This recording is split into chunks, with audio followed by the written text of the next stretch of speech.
Le Vietnam abrite 8 sites classés au patrimoine mondial et 11 classés au patrimoine culturel immatériel de l'UNESCO, une manifestation vivante d'un pays à la culture diversifiée.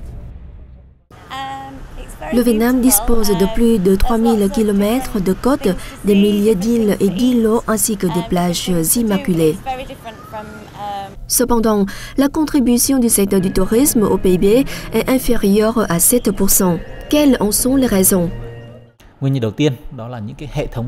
La première explication, je pense, réside dans les infrastructures qui ne répondent pas aux attentes des touristes.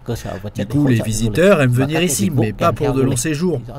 Certaines agences de voyage majorent le prix de leurs services lorsqu'il s'agit de touristes étrangers, ce qui est bien évidemment mal perçu par ces derniers et renvoie une mauvaise image du pays.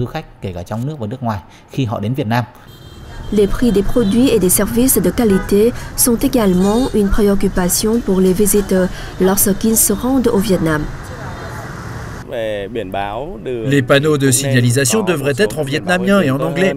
Les visas devraient être accordés aux frontières pour simplifier les procédures administratives et faire ainsi gagner du temps aux touristes comme aux agences de voyage. Le secteur du tourisme joue un rôle important en stimulant d'autres secteurs économiques tels que le transport, le divertissement, le commerce et d'autres services comme les communications et la banque. Pour appliquer comme il se doit la résolution du comité central du Parti communiste du Vietnam visant à faire du tourisme le fer de lance de l'économie nationale, nous avons proposé de renforcer le développement des infrastructures, dont les liaisons routières, aériennes, ferroviaires et maritimes.